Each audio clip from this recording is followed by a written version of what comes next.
Ladies and gentlemen, performing Told You So by Paramore, it is an honor to introduce Richii.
Hello, and welcome to episode 2 of the Music Community Podcast. I am your host, Dan Drumstone, joined by co-hosts Random Girl Singing and Doc Bizzle. Hello. Hello. And we are joined by our first special guest. We're all very excited. The one and only Richii. Welcome. Hi. Thank you for joining us. I know it's early and it takes a lot to get up. It's morning for me, so we really appreciate you being here. And you're a busy woman. You've got a lot going on this month, coordinating the Saving Music Live charity launch and all that. So we're really excited to talk about that with you later on in the podcast. So first up, I just wanted to say thank you to everybody who has listened so far. It's been really cool to hear feedback, and I don't know, it's been very well received, and we're very appreciative of the listens, and we want to hear from you guys. So if you have feedback or anything like that, just let us know. But today we want to find out about Richii. Oh my.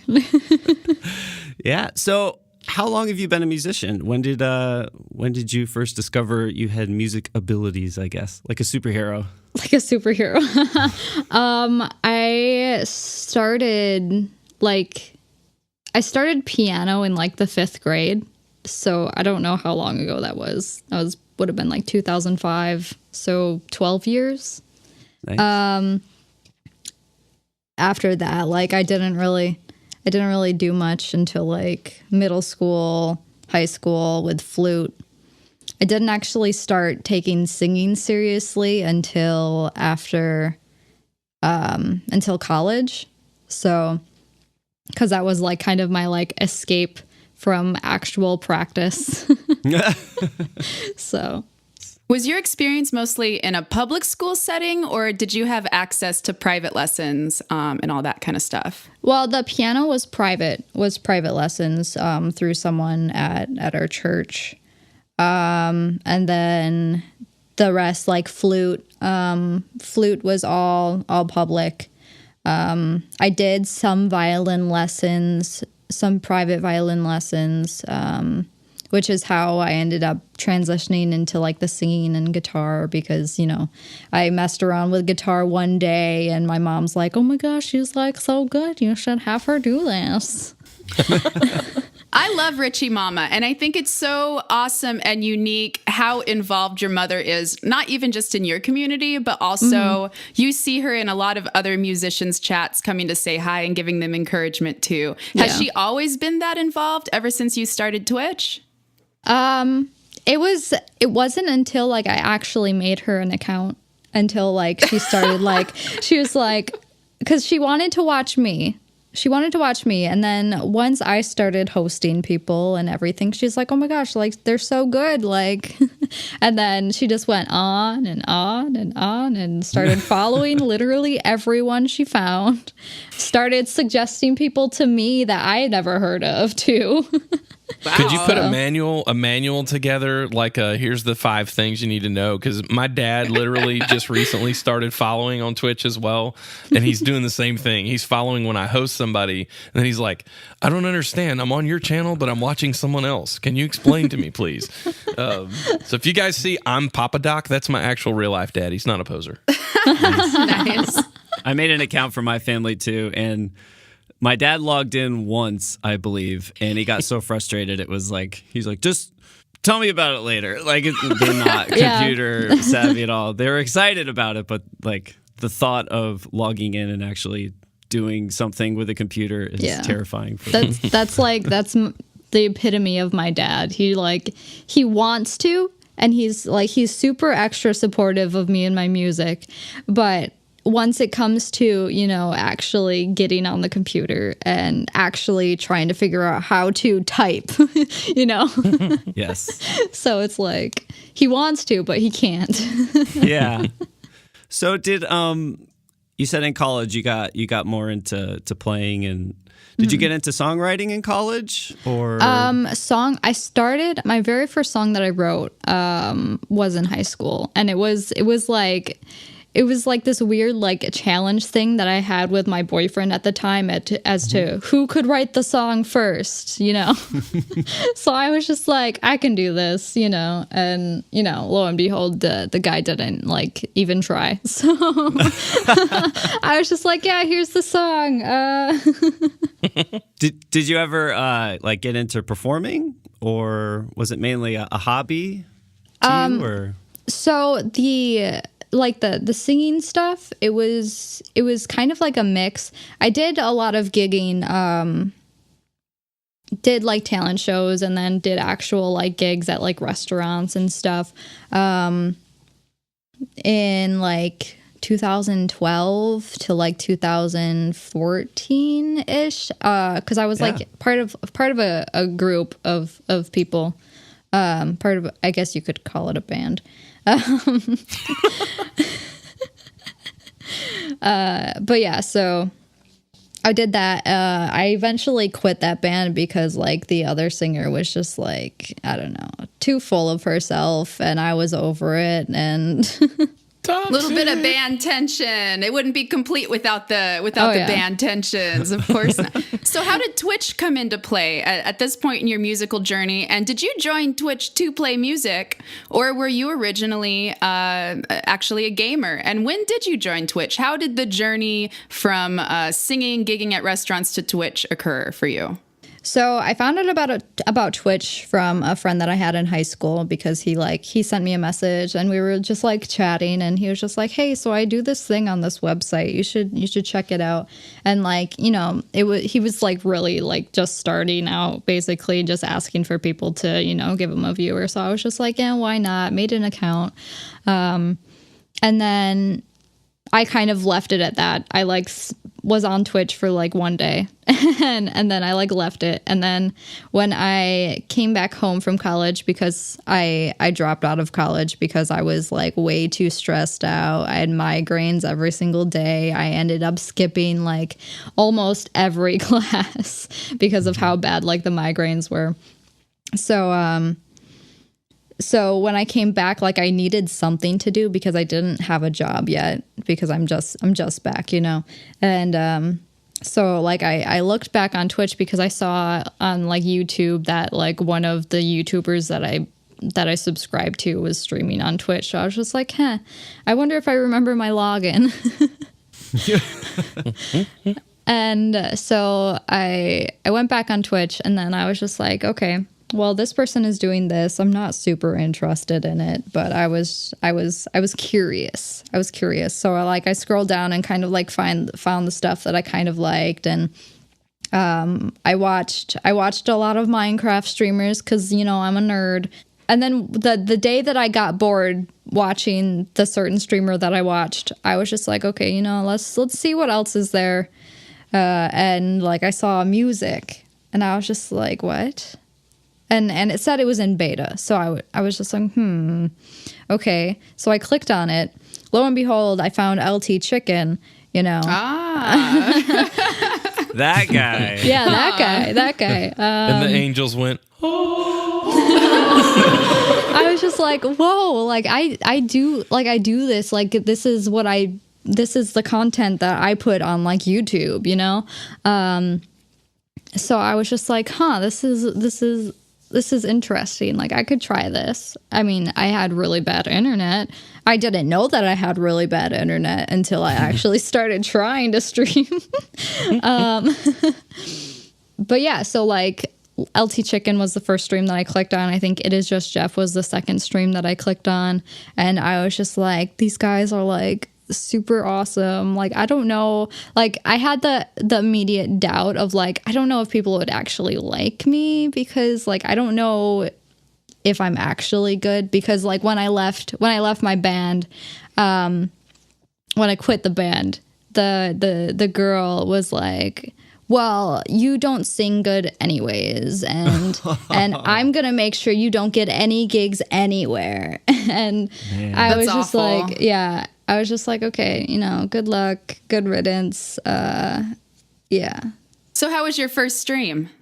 My first stream, actually went pretty good. Like the Minecraft streamer that I watched was actually like super supportive of it. So, and like their entire community was super supportive. So like my first stream, like I got 20 viewers, which was when that's awesome. With the beta just starting, like 20 viewers was a lot. It was so many. Yeah. Did that make you feel a little better after having your confidence kind of, crushed a little bit? Mm-hmm. Oh yeah. And like I think the thing that more helped my confidence was, in college, like I did open mics, and like on their website, like they featured me as a person that they said was their favorite open mic performer. That's awesome. Yeah. So that, and the fact that like they had asked me to do one of their like concert portions for this thing that they did, like March Music Madness Monday something, all the M's. So I'm sorry. I wanted to segue into asking you. You've been pretty open with your channel and your stream about how you've kind of dealt with issues with anxiety. And you even just described in college, you dealt with a lot of stress, migraines, and things like that. Do you find that streaming sort of helps you stay involved with music without that extra pressure that, say, having a set gig would, that you'd have to, prepare and be accountable to? Or do you find that streaming contributes to your anxiety? And how do you adjust your approach to streaming to make sure that you are healthy and to make sure that streaming continues to be a healthy activity for you? So I'm like a weird person, and I actually like enjoy performing. Like I don't get nervous about it at all, but as soon as like I'm off the stage, I'm like panic attack almost. Let's go. Okay. As far as like streaming goes, like it does like trigger my anxiety a little bit sometimes, because I feel so invested in my stream that like in my head, I need to be doing this. Like this is a need to thing. Like it's not a want. It's not, just like a thing that I do to hang out, But luckily, like I have such a great community that it's easy for me to just say like, hey guys, like I'm not having a good day, or like I don't really feel good today, or like my anxiety is like really up here. So I'm going to take the day off. And usually they're like, oh, it's okay. Don't worry. Like you're totally fine. Like we totally understand, because like so many people do deal with an anxiety, and like it's for me, I like sharing because it can help someone else. Like I want people to know that like I understand what they're going through. I might not be able to actually help them, but just as like a role model kind of thing. Well, you're showing they're not alone. Yeah. It's a big thing with not just music streamers in general. Because when you're in front of somebody like face to face, you can see reactions and you can see how people are responding to you. But on Twitch, sometimes people struggle with, they hit start stream and your only feedback is sometimes just from chat. And depending on how you read that, can really change your mood as a streamer. And it affects people. But that's really cool, Richie. That's really cool. Especially that your community is so, like, they understand. Yeah. I think the biggest change that ended up on my channel was when I ended up in the hospital and like was bedridden for like a month and a half, and like coming back from that, the fact that like my entire community was there waiting for me was just like life changing. It was so God, I can't figure out the word. It was so like encouraging and yeah, it's huge. Yeah. That's incredible.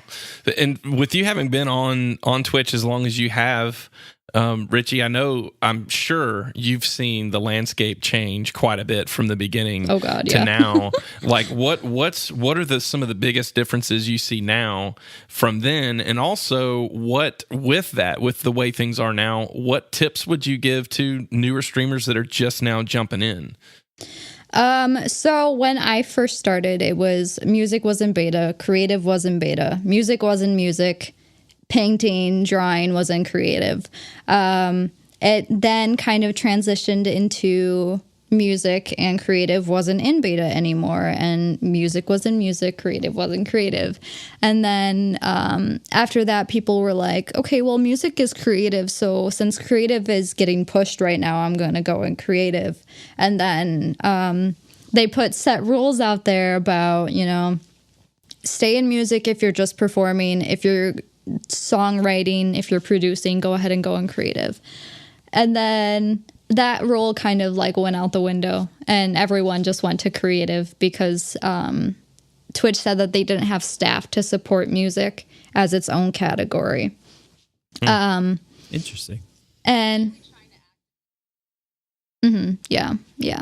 With like the Bob Ross launch and everything. So they were trying to get creative the numbers basically, and, you know, adding the musicians to creative up the numbers quite a bit. So, and then after that, they started introducing like the hashtags and the community aspect of creative, and which like hashtag music, like I'm sure you guys know, like adding hashtag music to your title added you into the music directory as well. Right. Until recently, that just got taken out. So yeah, so then once they introduced actual communities and everything, it was super easy to, you know, be somewhere, be in multiple places and everything until just recently. Of course, with the system now, it's pretty broken because they just like pushed out the beta and everything. So like communities don't work completely correctly. I did send an email to them about that, because I'll be honest, I was a little ticked off when I saw that like the creative communities weren't actually put into the regular communities. Yeah. Because let's be real, if somebody's gonna be looking at communities, they'll be looking at communities. If somebody wanted, you know, what the fuck is creative? Sorry, am I okay to swear? You're okay. We'll beep you. Okay. Yeah. Rant away. It's okay.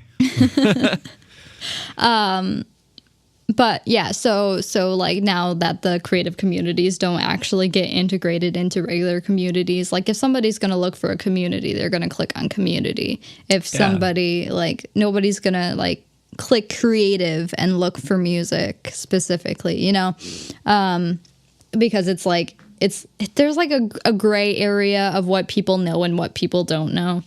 And like if you're a lot of people like music. Music is so universal and everything, and it sucks that you know that had to be a bug right now.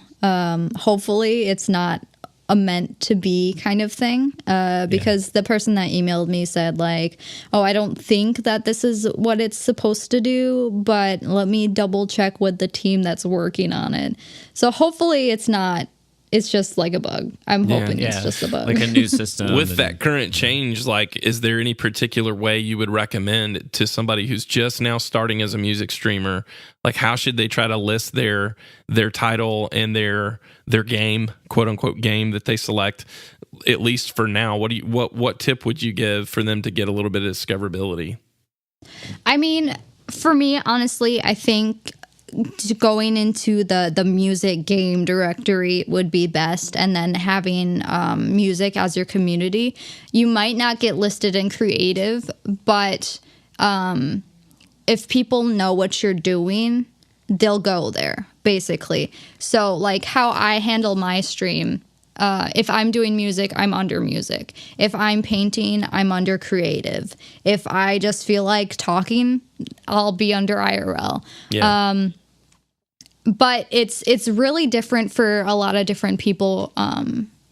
But if you're just starting out, I would say start in music.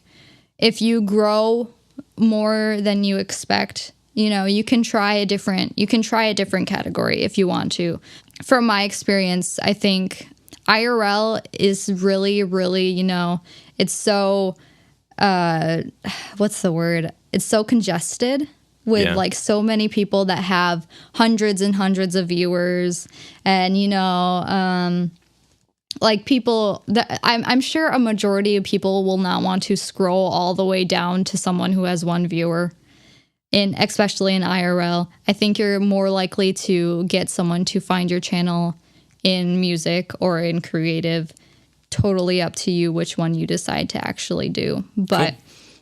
Richie, you bring up a really good point about IRL being kind of congested and the choices that musicians and creatives have to make when they're deciding where to list their content for discoverability. And I've noticed among conversations, there's sort of almost two camps of people. There's folks that are advocating for we've got to stay in music or we've got to stay in creative, because if we don't bring the viewers there, then we're not really going to get any more support there or visibility there or staff that are going to advocate for us. Plus, that is really the most accurate way, I feel a lot of people believe, to be categorizing or listing your content. On the other hand, there are also folks that are paying their mortgages and their rent and their bills, streaming full time and trying to make it. And so when they see the differences between 30,000 viewers on IRL and maybe a few thousand on creative and less than 2,000 on music, it can be very, very tempting for them to go to IRL. Have you personally ever streamed music on IRL? Yes. And what have you noticed? What have you noticed? So the thing that I tend to do, I don't usually start in IRL. I will start in music, and then as my viewership builds up, I'll try switching to another category to see if it helps it build up even more. Sometimes it works, sometimes it doesn't. The last time that I tried switching to IRL after I got to around 120 viewers, it dropped immediately down to 100. So, but then I've also had experiences where I would go in with 120 viewers and get to 200 from IRL. It really varies day to day, and I think the biggest problem is really just letting people know what you're doing. Like if they know what you're doing, then if your viewers know what you're doing, then they'll come, if there's any kind of confusion as to, okay, well, you're in IRL, so you're not doing music right now kind of thing. But then, of course, there are some streamers that build up their music viewership in IRL or in creative. So it really varies person to person on how they're growing. I personally haven't tried IRL yet. I don't know. I never really thought about it. Is community wise, people that come into the stream, are they different maybe in IRL, like response wise to music? I tried it once and it was Troll City. Oh, really? It was like, I rarely get trolls in my channel, but the one day that I went IRL because I was doing something with my son and we were just kind of hanging out, it was like ridiculous the amount of trolls that came in.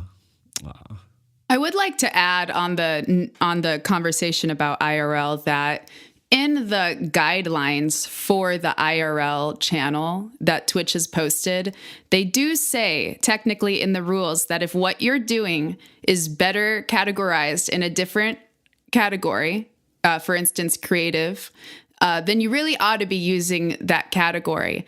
I reached out to at the time the creative community manager, Monkey on Strike, and I did ask him when IRL launched to weigh in on it. And I asked him, do you have any advice? Is this something that we can reasonably be doing? Because I see a lot of my peers doing this, but the rules state not to. And he said, while we don't officially support it, we do encourage you guys to find other ways to support your content. So It was one of those kind of read between the lines sort of a responses where they really do want us to be able to advocate for ourselves. He did also tell me that, when they've looked at the data, they found that the viewers in IRL, there might be more viewers in IRL, but they've noticed that they don't tend to stay in IRL as often or as long as they do in creative. So the folks that are going into creative, from what he saw at the time,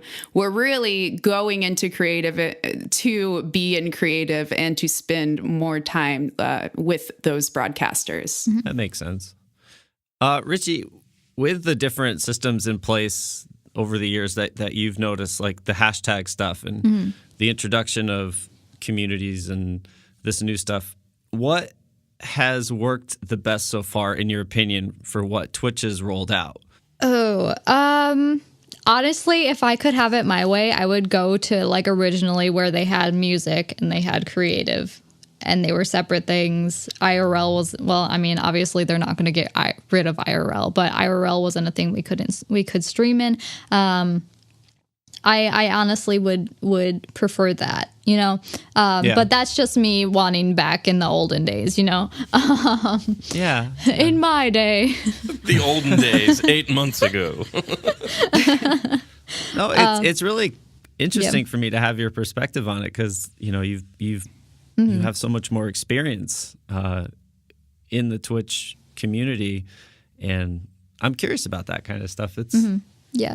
I think honestly having it be separated like that would be a better move, only because like now it's so complicated. No one knows what they should be streaming under. No one knows what communities are good to stream under. It's really like such like a wild, wild west kind of thing, you know? Yeah. And it's really hard, especially for people that want to start streaming, but they have no idea what all these things are, and it gets confusing.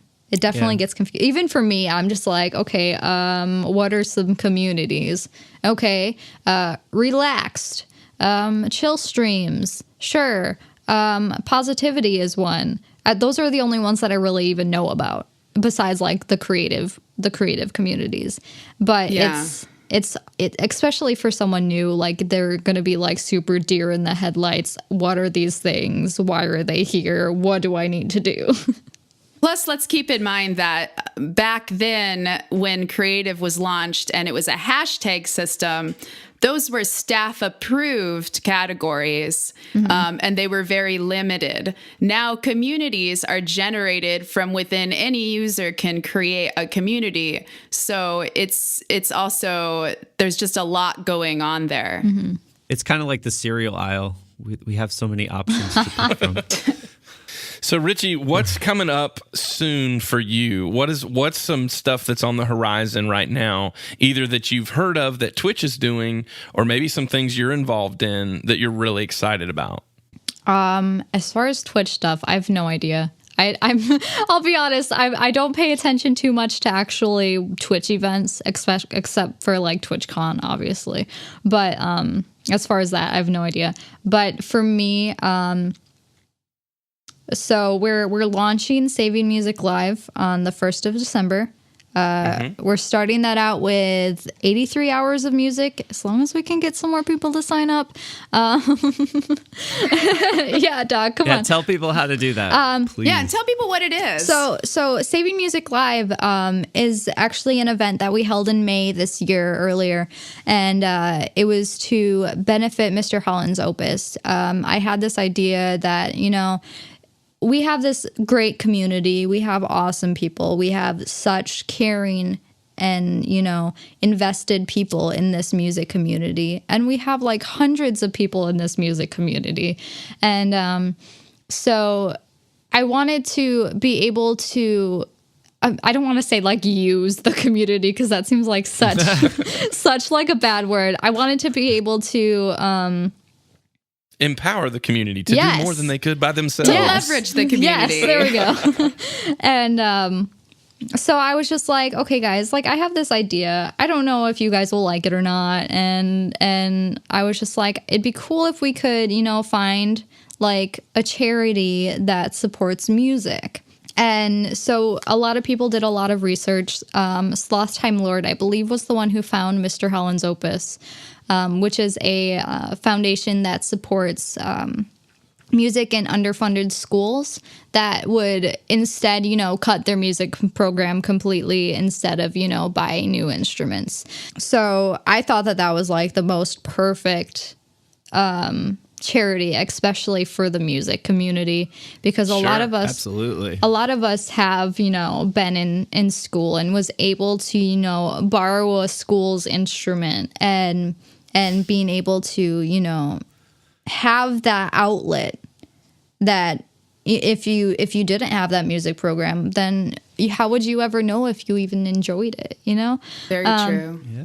So especially for me, like my high school and stuff, like they were all about fundraising for the music program. Like we did like stuff like where we would sell fruit in the middle of winter. And stuff like that. Like we had like a thing called like a spaghetti dinner, and people would come to this event and pay like $5 to have a spaghetti dinner, and it would all go to getting more instruments, renting more instruments, getting things that they need but wouldn't be able to actually get. So like that's been like set in my brain and in my soul. And Yeah. So being able to having Sloth find that charity was like insane to me. And then of course, like during the event we had the Song Swap album as well that people could get if they donated. And so since then I really wanted to launch a channel. I've always wanted to launch a channel to have like a stage for all the musicians, basically. And I'm like, it's been in my mind for probably like 2 years to even have that channel. Yeah. So the fact that we're actually launching it now on the 1st of December is great to me. I think it's something that I haven't been able to actually push myself to do, but I'm glad I'm finally doing it, kind of thing. Where can people find the channel on December 1st? It's going to be on twitch.tv/savingmusiclive. You can also follow us on Twitter at Saving Music Live as well. Awesome. And we'll be actually, I think Christy is going to be sending me the finished artwork probably by the time people hear this. So we'll have like an official tweet to send out and everything pretty soon. Perfect. And what's the schedule going to be for the channel? So we're going to be doing streams all through December. So it's going to be, the launch obviously is going to be a straight weekend, Friday, Saturday, Sunday, Monday. It's going to be straight music. So I think when I added it up, it was like 83 hours of straight music. And then after that, it's going to be Monday, Wednesday, Friday. Monday morning, Wednesday afternoon. This is like EST times, Eastern Standard Times. So Monday morning, Wednesday afternoon, Friday night is basically how it's going to work. Yeah. So it'll just have like a regular rotation of other music streamers kind of all on that channel at different times? Yep. Mm-hmm. Very, very cool. I think that fits perfectly with Twitch because Twitch happens to be a community that's very charity minded. There are a lot of individual gaming communities that come together for various organizations. You know, the Destiny community is one that's really great at that. There's a lot of different things that happen. So I think it's awesome that this initiative has started, and also that we were able to integrate musicians into Quest for the Cause earlier this year. Oh yeah. The music community is small but mighty. Just in May, I believe, you might have to correct me, Allie, the exact number, but during the last Saving Music Live event, which was just a few days, they raised over $6,000. Mm-hmm. And during the Quest for the Concert, which was part of Quest for the Cause, more than $20,000 was raised among the music community. Mm-hmm. I'm really glad for the timing, Allie, or Richie, excuse me. Edit. You're fine. You're fine. I'm glad for the timing though of how you're launching the Saving Music Live channel with our retreat that's coming up in January, for us to be able to do our scheduled streams through that channel as well. Because when we did just an impromptu, not very many people knew about it, and did the big collaboration at 88 Bits House, I think that channel, that whole stream, it was constantly between 400 and 600 viewers without much planning at all. Just because we were all together. So I think it's going to be cool to see how we can really utilize the Saving Music Live channel and use that effort of everybody collaborating at the same time to really do a big push for raising money for that charity too. The timing is just perfect in my opinion. So thank you for what you're doing. Everybody save your grandma checks from Christmas and donate to Saving Music Live, please. Because all the donations are going to go to Mr. Holland's Opus Foundation, correct? Yes. Richie? Yes. There is a little bit of Twitch news that we're happy to share with everybody. A few things have been launched that are pretty exciting. One of those things is subscriber gifting. So you now have the ability to gift another Twitch user a subscription to a channel, which is pretty incredible. Have you guys already had this happen on your channel? Yes. That's awesome. Have you found it to be well received? I think so. I think the one of my regulars actually gifted one of my subs that was in Puerto Rico during like the hurricanes and stuff. He actually gifted one of my mods there and gifted them a sub because they've never been able to sub to me, and especially now after like the hurricanes and stuff. So I'm really glad that they did that. And then also like as streamers, like the sub gifting is great to be able to, you know, give someone a sub if you want to, kind of thing. Absolutely amazing. A couple other things that have been launched is you can now purchase bits through your mobile device. This was something that was previously you were not able to do. You had to navigate to your browser on your desktop, on your computer to be able to do that. You now can purchase bits on mobile. However, they are going to cost more. There are fees for making in-app purchases from your mobile device. So you are going to find that they cost more to purchase on mobile. So keep that in mind, but it is a thing that you can do now.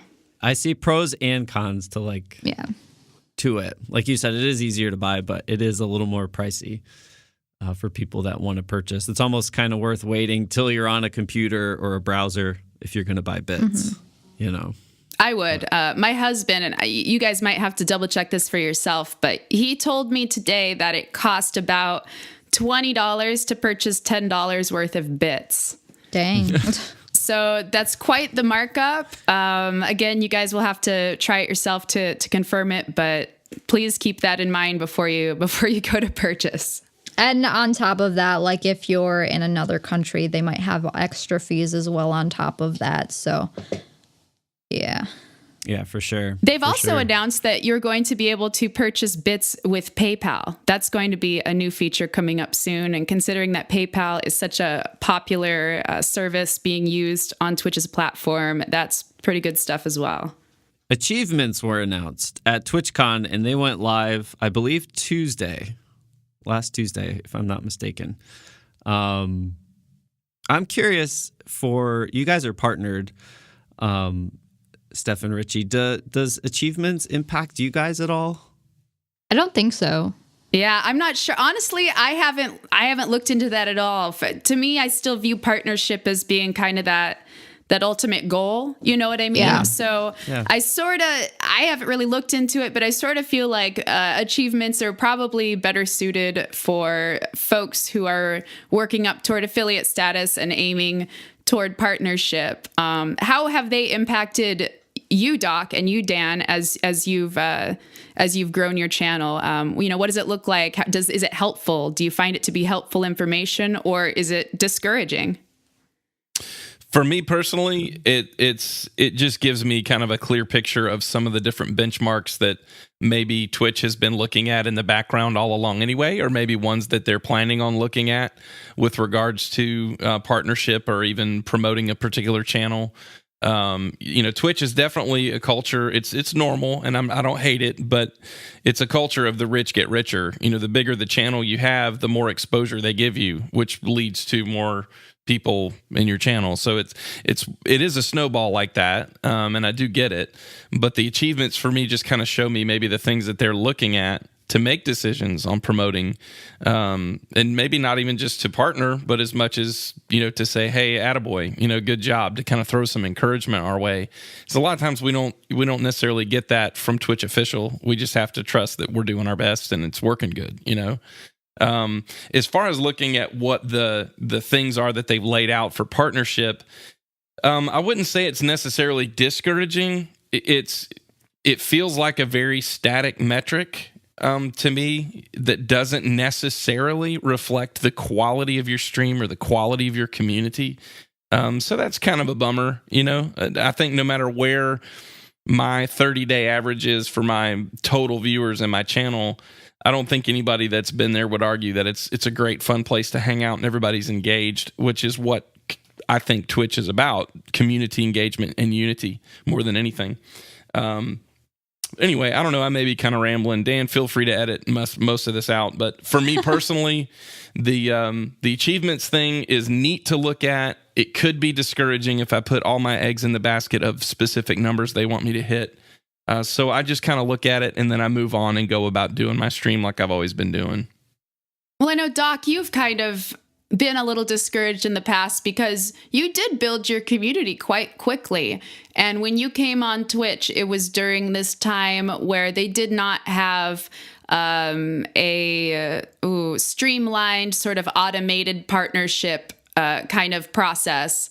And the viewer requirements varied so much, even between broadcaster to broadcaster and gaming to communities or to creative communities.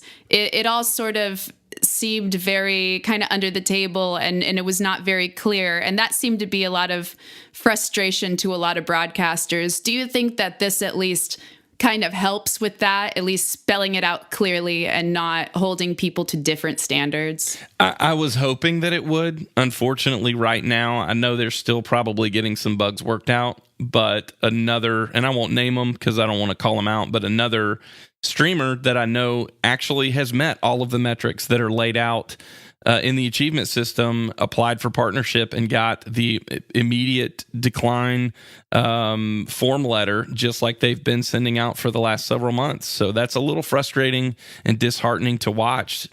If it was truly a matter of hit these three things, and as long as you're not outside of the terms of service, it is a straight path to partnership, like they said at TwitchCon. If it was that, I'd be excited about it.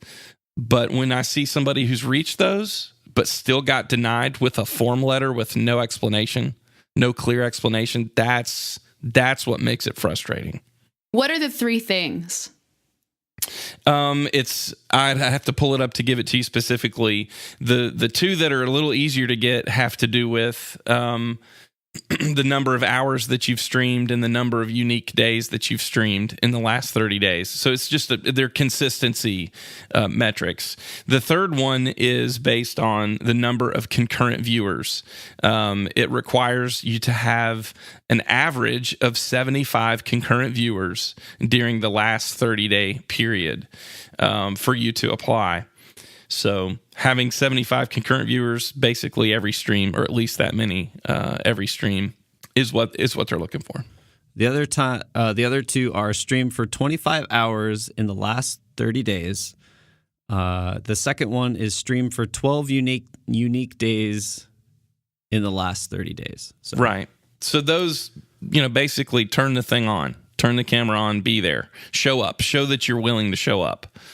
The one that's not necessarily in your direct control immediately has more to do with how many people decide to show up with you and hang out, which is fine. I think having a number like that is great. But by golly, if I work my butt off and I reach that number or I exceed that number and then I still get a form letter denial, that's going to be a kick in the gut. Yeah. I'm curious if it doesn't take effect until like a 30-day cycle. Because I talked to someone at TwitchCon at the booth about it, and they said they get like they used to get about 4,000 applications a week for partnership on Twitch from people. And, they have to go through all those and all those channels, and because you could apply every day if you really wanted to. So they kind of were trying to lower their workload as far as dealing with people that want to become partners.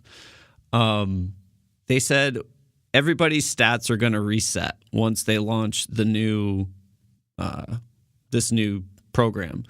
So I'm wondering if we have to wait for a 30-day period just to make sure, like, they want to see a consistency. Does that make sense? It may be, and if that's the case, it'd be real easy to communicate that and say these stats begin on this day. You are eligible if you maintain this. You're eligible on this date to apply or something. Yeah, because I think they did say it at some point, like during the reveal, or I don't remember where I read it. It could have been on the Twitch blog, but I believe everyone's stats kind of reset on Tuesday as far as what they're looking at, as far as viewership and concurrency and all that. So if you can maintain that, I believe, for 30 days and it's a consistent 75% average or around there, I think that's going to make more sense. Yeah. So I would say don't get disheartened. I think they are really going to try to follow that guideline and that number, because if they didn't, that would be a lot of backlash. If they didn't, it would be really moot why they put it out there in the first place. Exactly. So it's one of those things where, we might just have to kind of wait and see for everything to flesh out. Other news that came out this past week was that more than 30 million previously blocked off usernames from Justin TV, previously unavailable usernames, were made available throughout Twitch for folks to claim and rebrand. And actually, Richie herself was able to take advantage of that. We've been trying to change my name to Richie for a really long time, and they've always just said like, oh, it's unavailable, you can't have it. But they never really gave a reason. And it was always like an account that that didn't exist. It was always like, oops, if you have a time machine, maybe you can go back. But yeah, so then I was finally able to get Richie as my name. I definitely probably jumped the gun on that one though, because I was not prepared to change everything. Well, you had to kind of hurry up and snag it, though. They did make that available a little bit earlier for partners. They gave partners a little bit of a head start on that. That was, they occasionally they give partners a little bit of information ahead of time. But that was one thing you had been looking into for a while. Yeah. For those of you who don't know, previously her username was Richii X27.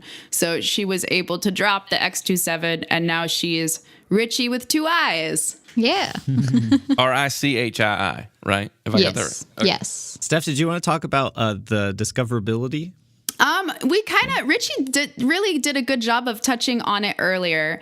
But if we want to more clearly recap the discoverability issues in terms of being a musician on Twitch, feel free to jump in, Allie, if you want to sort of clarify this. Yep. Previously, we were able to cross-pollinate among different categories. For instance, if you were streaming in the creative category and had hashtag music in your title, it would automatically drop you into the music game as well, so that your channel would show up in both places.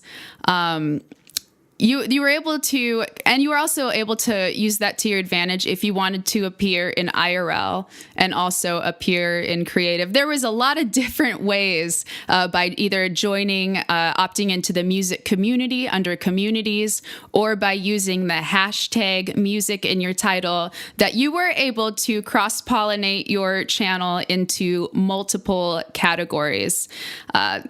Myself and Allie and some other musicians noticed a few weeks back that it wasn't working on the mobile app, and it had stopped working in the Twitch beta website, but in the regular website, it was still working at the time. And on the Twitch desktop app, it had stopped working. So earlier in the podcast, when Richie is referring to how that categorization has sort of changed our discoverability, that's what she was talking about, the ability to drop your channel into multiple places. And it's my belief that this has sort of had a negative impact on folks who have lesser established communities, or just for follows in general. Some partnered musicians, even today in the music Discord, were commenting that their follows, they've been getting a lot less follows per day, averaging a lot less followers per day than they used to. And they suspect it's because they're not showing up in multiple communities. And I also suspect that growing a channel, not being able to show up in multiple places could also be difficult. But on the plus side, at least it's more simple now for you to decide where you're going to put your content. And at the same time, that advantage wasn't available to other types of streamers, really, to my knowledge. Mm-hmm. Yeah. I would like to move on to something I think is going to be really fun. Community questions. Woo! Oh boy. I've been reading these. Is that cheating? I will say for you, no. Okay, cool. No. But yeah, we asked, we're going to do this every week from our new Twitter account, @themusiccom_pod. We have a long title, and Steph was right last episode. So this first question is for everybody. It is asked by @CBaven. Has TwitchCon impacted any of your streaming habits or views? And if you didn't go, what was something you wish you had participated in at the event? We all went, so what maybe something that we wish we would have got to do there? I wish I could have made it to the talent show. We had the charity concert happening at the same time the talent show was going on. And there was no way for me to be in both places at the same time. But there were people that I'm a little closer to, or I should say there were more people that I'm a little closer to that were in the charity concert. So I wasn't able to catch the talent show, and I wish I could have been at that. I heard it was really great, and I would have liked to have supported, some of our other creative and music streamer friends. I also wish I had more time, or I would have organized my approach to TwitchCon a little better. I only actually set aside time to see one panel. And I kind of wish that I would have taken more time to go to more meet and greets, see if there was any more panels out there that would have maybe benefited my knowledge of Twitch. And also there were a couple networking opportunities that I realized after the fact I didn't follow up on that I really could have, because I just lost track of time engaging with people one-on-one. I was always running into people, meeting people, talking to people. So I think that that's something I'll carry with me to next time. I'll try to have a little bit more of an organized schedule and hold myself accountable to a schedule, and make sure that I look far in advance at what's going to be happening. Yeah, there's a lot going on there. How about you, Richie? For me, I was just filled with anxiety the entire time. So it was really hard to, really focus. So I think the places that I went, the things that I did were good for me at the time. I will say I really wasn't interested in any panels because, they all get streamed. You can watch it back. The only downside to that is that you can't, ask questions, or you can't talk to the panelists afterwards. But that wasn't a huge deal for me. Most of the time I was at the Tiltify stage because I had several things that were going on there. So Sunday, my entire day was spent there. So, other than that, I really wish I would have been able to actually get myself together enough to talk to more people and to, get to know more people. It really sucked because at the end, at the very end, like the last night, I was like crying on the couch because I was just like, everybody thinks I'm a jerk. I didn't talk to anybody. Nobody thought you were a jerk. Nobody thought that. That was Nobody thought anxiety that. talking right there. Yeah. No, but like I was like so worried that like everyone hated me now because like I seem so like in my own world and everything. But yeah, I think that's something I wish I could have been more with, and yeah. If anything, I thought Doc was a jerk. I was like, man, that Doc Bizzle guy, man. I kind of wanted to spend more time near those food trucks. Oh, that was yeah. like, you walk outside and I'm like, oh man, I want to try that. I didn't eat enough there. I didn't eat enough good food. I had one of those chicken sandwiches. That was pretty good. But yeah, I didn't eat much while I was there. There were like 2 places where there were food trucks. Sorry, I'm all about food. But No, it's important. I had some street tacos, so I did make sure I checked the box on that one.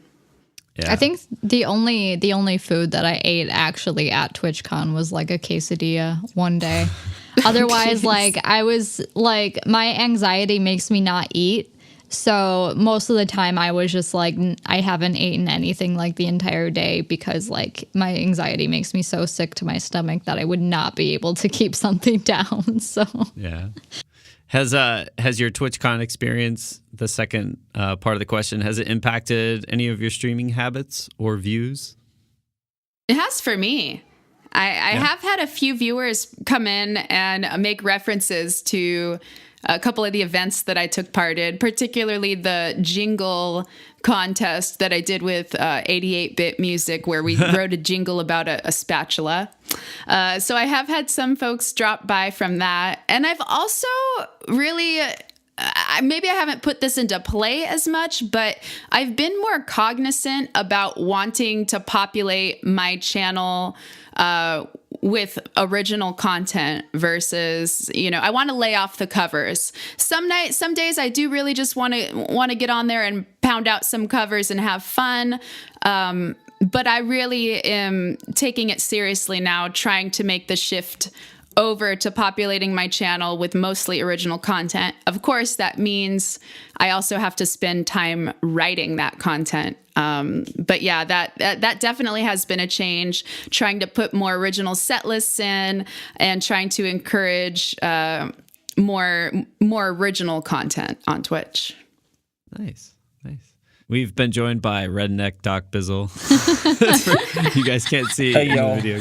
Oh my goodness, Doc. Hey, how y'all doing? No, as far as like it really solidified like my enjoyment of streaming. I think being around more streamers, because if you're in a room by yourself and you're doing it, you're like, okay, cool, and these other streamers, but when you meet them and you realize it's more than just a program that you're using or a chat box, it made it more realistic to me, and it was really cool. I really like that. Next question is by Must13. I guess this is for Richie. What is your biggest inspiration to write songs, and what instruments do you prefer playing the most? my biggest inspiration, it really varies. It's mostly just about people that I love, basically. Like, or just like really shitty situations I've been in. Beep. It's okay. I mean, I think probably the best songs that I've written have been about, two of the songs I've written about family members or someone that's close to me, that have really, as far as writing it goes, it's been really easy to write, and it's been really easy to actually get my thoughts on paper. Otherwise, then there's like another situation that I was in like college that was really bad, which is the song Untitled. That it was easy for me to, not have to say so many words, but still be able to convey my feelings about the situation. Yeah. And what instruments would you say? Yeah, I mean, as far as like streaming goes, it really varies day to day. Like if I feel like playing ukulele, I'll play ukulele. If I feel like playing piano, I'll play piano. If I want to do guitar, I'll do guitar. But I don't think I have a specific instrument that I like to go back to the most. Obviously, like I'm more comfortable with guitar, but like if like for whatever reason I don't want to play guitar, I'll play the piano. I don't know. It just varies. Next question is from Gumpy. Who is your favorite mod and why is it Gumpy? Kappa. God dang it, Gumpy. Was it always your goal to pursue a career in music, or was there another career you initially wanted to get into? So as a kid in like elementary school, I wanted to be like a math or a science teacher, which going into, middle school and high school, it turned out that I was really bad at those things. I mean, I'm not super bad at math, but when it comes to science, I'm just like, what? A cell wall? What do you mean? But then once I got into high school and because in my school district we had the same music teacher throughout your entire stay. So yeah. Your entire stay. So once I got more involved in high school and was able to, get to know my teachers even more and like actually being able to get mentored by them, it really inspired me to want to try to do music education, and which is what I went to college for. But then of course when I went into college, like it got way too much, basically. I still have like a passion for that kind of stuff, but it's in a different way now. Yeah. So right on. How about you guys, Doc and Steph? What did you guys... Did you have a different career path when you were younger? I wanted to be a professional baseball player, like really bad. Yeah, I was really good. Got picked for the all-star team and all that kind of stuff, But then there was like this really cute girl that was taking karate, so I went and took karate instead of baseball. And Oh my gosh! Yeah, fast forward, and here I am. I'm a white belt in karate fu, so watch out. A white belt? Isn't that like the first belt? It is. Yeah. I always wanted to be a musician. That was actually, when I was 3, I told my mom I was going to be an artist. And then I always wanted to be a musician. That was the path that I kind of started on in high school, and in college, I was studying like theater and music, and then I switched to be music and communication. And, that led me down the communication path, where I did broadcasting in the military and did communication work for the government. And so now it's all sort of come full circle back to what I'm doing on Twitch. I'm not sure I would consider my career as being a career musician. I don't know. It's so hard to classify. I would definitely consider myself a content creator and a broadcaster and a musician all wrapped into one. But until I get that album out, until I start doing that kind of stuff, getting those recordings and actually licensing my music and taking it more seriously, I think I would more consider myself a content creator versus like a professional musician right now. Yeah. I always wanted to do music, but you get senior year and they're like, you got to pick a college and then you got to pick a major. I'm like, I didn't think music was a viable like job where I grew up. It was like, get a good job, blah, blah, blah. And my parents were totally cool, but I'm like, oh, I'll be an elementary school teacher. That sounds stable. And I got to college the first week, like the first 3 classes, I think, of like introduction to education. I was like, this is not what I want to do. And I remember Dr. Burns was the professor. I went up to her and I said, I'm out. Look, you're awesome. I can't do this. I don't want to. Like, it just seemed awful. Like, all the extra work you had to do as a teacher. Oh, yeah. Oh, God. Don't even get me started on music ed. Like, it's insane. It wasn't even, like the workload, I just didn't have that interest. And I remember I went up to the music department, and I was like the outcast. I'd never taken music lessons, and the head of percussion at the college that I was at, kind of took me under his wing for a semester and taught me how to read and that sort of thing. And I applied to the music department and auditioned and got in the following semester. Another thing that's really interesting about like colleges and like their music programs is there are a lot of people that have never taken a private lesson or anything that apply into like these music schools because they don't get those opportunities in their own school. Right. Yeah. And my high school wasn't a bad school. It just music wasn't a big focus to it, where there were people that were in the music department at the college that their schools were, known for how good of a music program they had. It was interesting. Next question is from Leland. Oh, boy. We all know Leland. Silly question. Why did the banana like the chicken?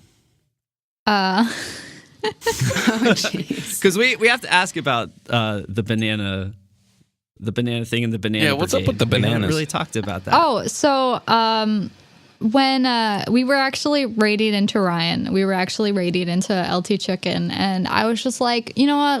Let's mess with Ryan today. What kind of raid call should we have? Someone suggested Apple. Someone had suggested hashtag Apple raid. And I was just like, I don't know. What about bananas? And yeah, that's kind of where it started is, hashtag banana raid.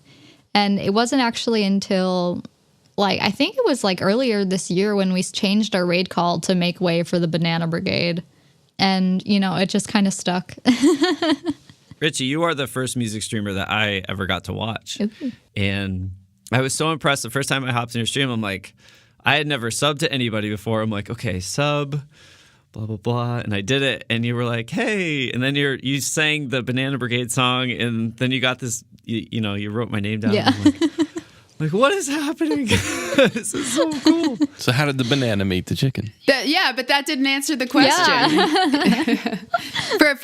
for those who aren't aware of this very high context question, Richie is dating Lieutenant Chicken. So there's a little background for you. I think Leland's getting personal. Long story short, I found Ryan's stream, clicked on it. Yeah.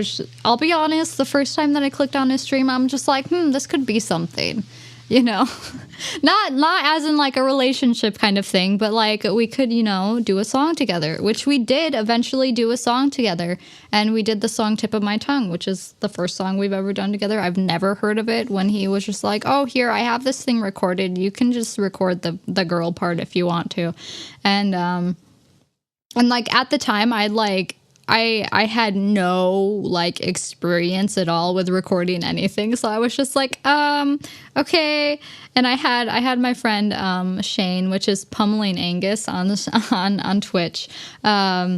He just recently sold me all of his recording equipment. That's how I have all these mics and this Pro Tools and all this stuff. And he had stopped by my house again and was just like, okay, here, I'll help you record this fast. And we did the recording, we sent it to Ryan, and Ryan was just like, I can hear the TV in the background.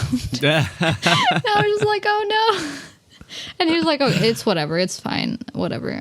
So has he helped you a lot with your technical expertise, or is that more self-taught and just trial and error for you? It's kind of a mix of everything. As far as my initial setup with how I did everything, that was pretty much all from my friend Shane. Anything after that was either kind of on my own or it was being helped by Ryan. The reason why I have a UR44 is because Ryan bought it for me, kind of thing. So, gotcha. Anytime I have problems with something technical, Ryan's usually the first person I go to, because I get way too frustrated way too easily. So I'm ready to throw something across the room if it doesn't work once, So yeah, but so we did the song together, and we started talking, and I'm pretty sure at one point, like, I stopped watching his stream because, like, I didn't agree with something that he decided to do on his stream, and I was just like, I am so done with this stream, whatever, and then, like, eventually, like, I came back, and, like, I ended up getting modded in his stream, and we became, like, friends, and then like his girlfriend broke up with him, or he broke up with his girlfriend or something, and then you added in. No, I'm kidding.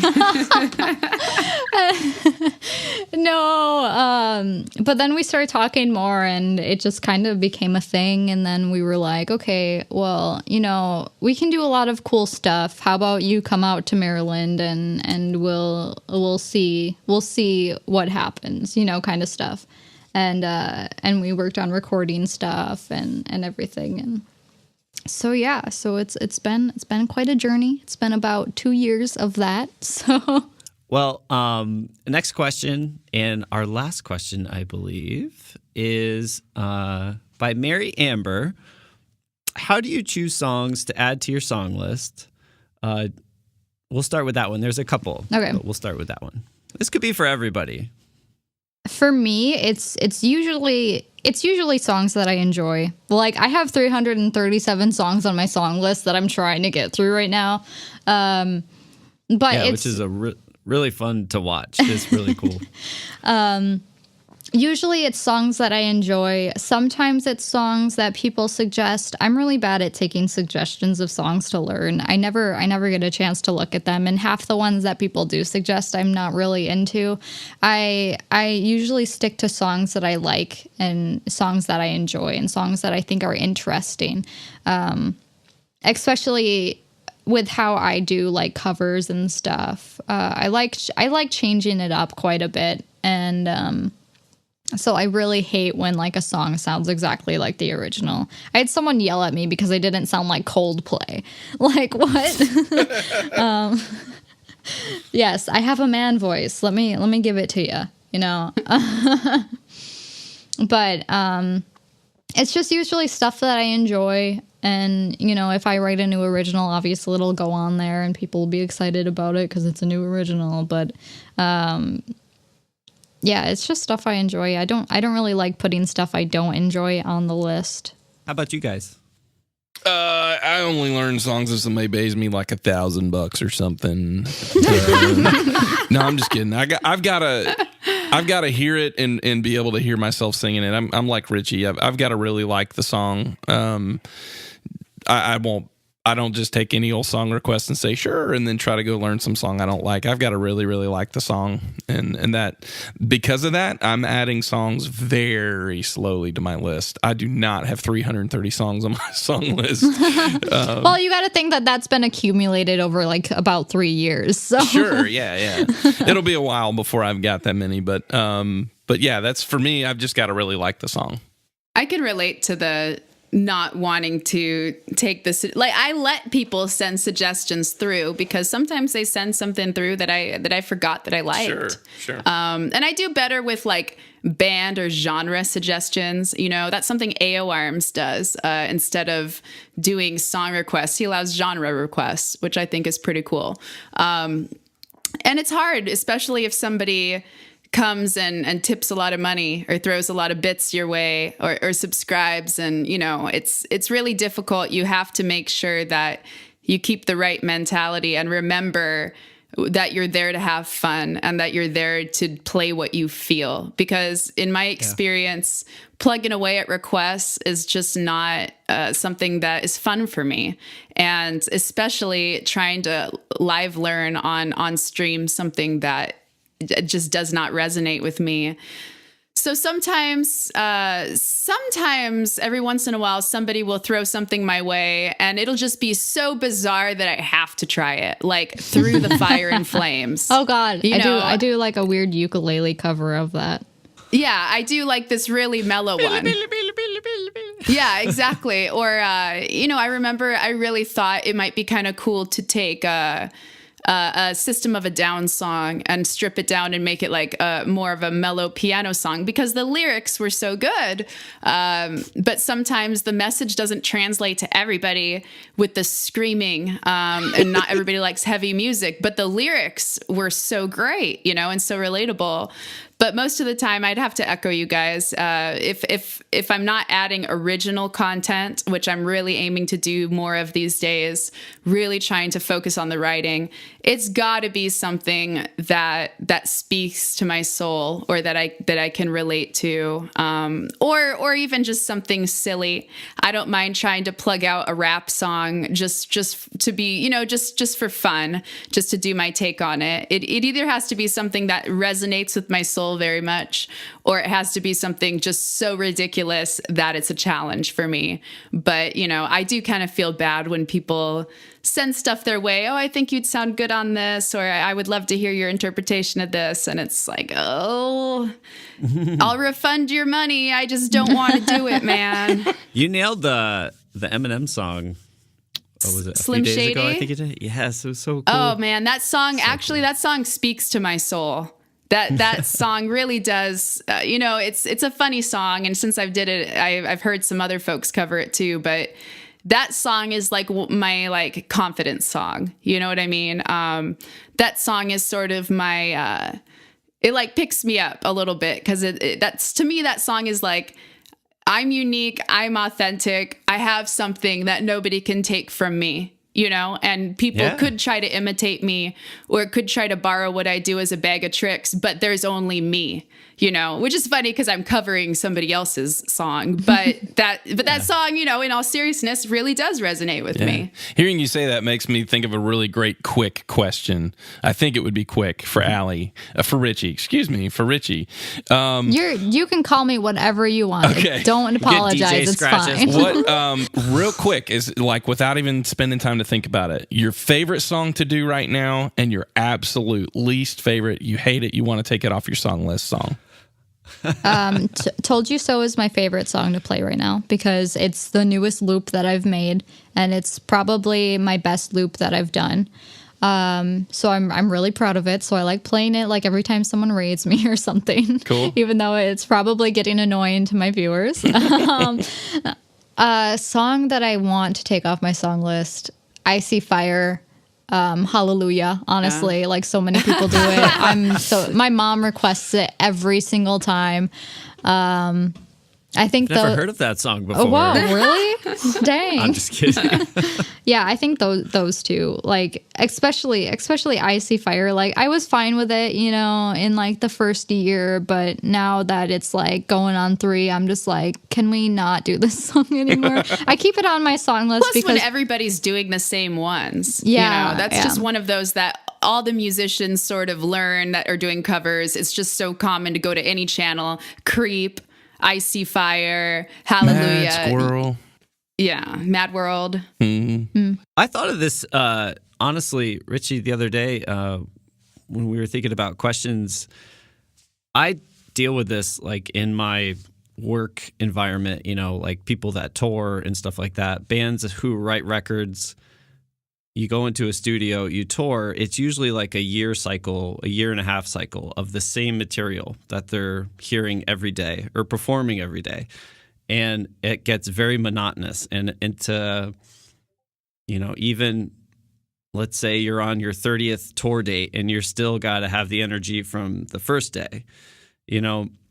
How has that kind of mentality, like you said, you've been playing certain songs for like 3 years. Mm-hmm. Do you have to really like pull from a certain place to get that energy to do them, or? It really depends on the stream. If I'm like in a really good mood and I'm having a really good stream, like I'll do whatever song you want me to, and I'll do it like my best. But when I get like the streams where I'm not feeling 100%, where like maybe my anxiety was happening a little bit earlier, or like if something just doesn't feel right, I'll be like, okay, fine, I'll do the song, but I don't like doing it. Like I'll specify that I do not like doing the song. But normally they're like, oh my God, that was so good anyways, da da da da da, Yeah. it varies. It varies day to day, really. Yeah, it's something I thought about, because I mean, you've been doing it for a while, and some of those songs, like, I'm sure you have to change them up for you sometimes just to make it more exciting or different, and like how you perform them. Especially with what I'm doing now with the song list sessions where I'm going through my entire song list. It's fun to see these songs on my list that I completely forget about that are there because nobody knows what those songs are. Nobody knows how they sound. Nobody requests them. Like, I think lately, especially my most requested song is like Shape of You. Just like songs that everybody knows, basically, that gets requested every time. So it can get it. The song list session is definitely interesting for me, and I especially wanted to do it so people can hear more stuff, hear more of what I can do, rather than requesting the same thing over and over and over. So. And last question. This is a fun one. If you had to banish one musical instrument from the universe, what would it be? It's for everybody. Oh my goodness. Freaking kazoo. Oh my gosh, get rid of the kazoo. You don't like kazoo? Does that count? Does that really count though? I'm kidding. A well-placed kazoo is a comedic happening for the universe, for the ages. But when somebody continues to play the kazoo and they continue to play the kazoo, it's like, put it down. With great power comes great responsibility. Yes. That's how I view the kazoo. It's like a lightsaber. You can use that thing to cut your ham at Thanksgiving if you want to, but you might cut the table in half if you're not careful. That would be that'd be a really interesting way to cut your ham. Stand back, Grandma. Man. That's so hard of a question because, placed in context, I think any instrument can really add a lot. But I have to say that it's very difficult for me, if we're going to put this in the context of just listening to a solo instrument, and maybe this isn't a popular answer, I just, for the most part, I don't really enjoy listening to the violin. Sometimes a well-played violin, I guess, but I don't know. To me, it's just or the oboe. To me, both of those instruments are just very grating for me, and they distract me almost. I'm not sure if it's just because they're higher pitched and the frequency and the type of resonance, but I wouldn't banish them. But I feel like as a solo instrument, it's hard for me to enjoy them. It has to be in small doses. It has to be the right song. You know has what to I be mean? a professional. Yeah, it has to be some. But though I will say, I'm watching certain musicians on Twitch grow with their violin skills. I do enjoy Leland streams, from time to time. I just don't. I can't listen to the violin constantly. I just can't. The cello, on the other hand, I'll listen to that all day. But it's just one of those things. How about you, Richie? I don't know if I would banish it completely, but I would banish it from Ryan, the glockenspiel, because there is a long period of time where in every single song that he produced, he would put glockenspiel in there. And I'm just like, please, just don't do it. Just don't do it. Come on. Is the glockenspiel, for people that don't know instruments very well, is that the little tiny xylophone? Yep, that is a I think people really classify it as a marching xylophone kind of thing, but it's small, it's metal, and you play it with metal mallets. So I have two, and you guys can't get mad, but my first one is a cowbell. Yeah, cowbell's a little tough. Yeah, tink tink. It's just and I'm like go away. The percussionist. I can't stand the cowbell. Can't stand it. And the other one is, okay, don't hate me, is ukulele. And damn. I know. What is it about it? Is it because it's so repetitive and simplistic? There's not you know what I mean? Or what is it about it? No, I don't know. It's just ukulele.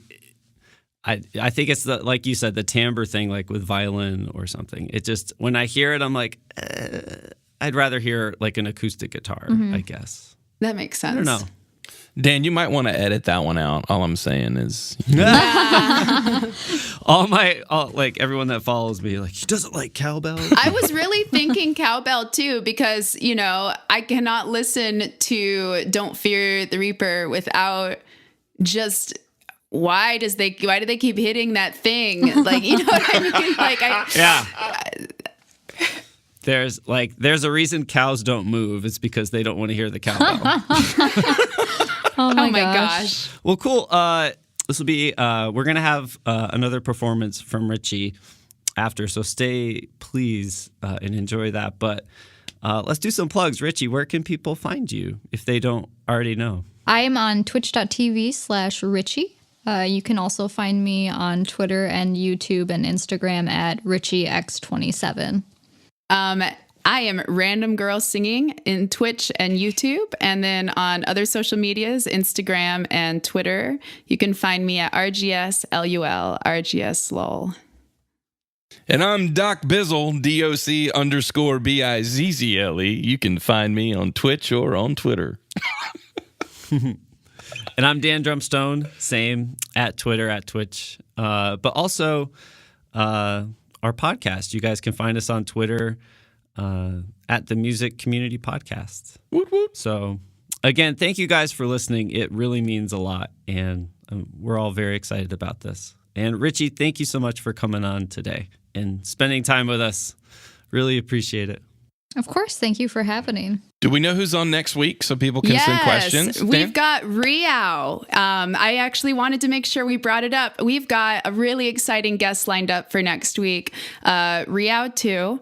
He is a streamer, a viewer, and developer of Rio Music Bot, which is a bot for song requests that is very prevalent among Twitch musicians. And he's made the journey from viewer to bot developer, and then most recently, a music streamer. So it's going to be really interesting to get his perspective. And mod too. And mod, yeah. Yeah. Yeah. He's a big part of what we are here. Very cool. So, but yeah, everybody have a great week, and can't wait to see you all next time. Goodbye. Bye. Once again performing her original song, Untitled, Richie.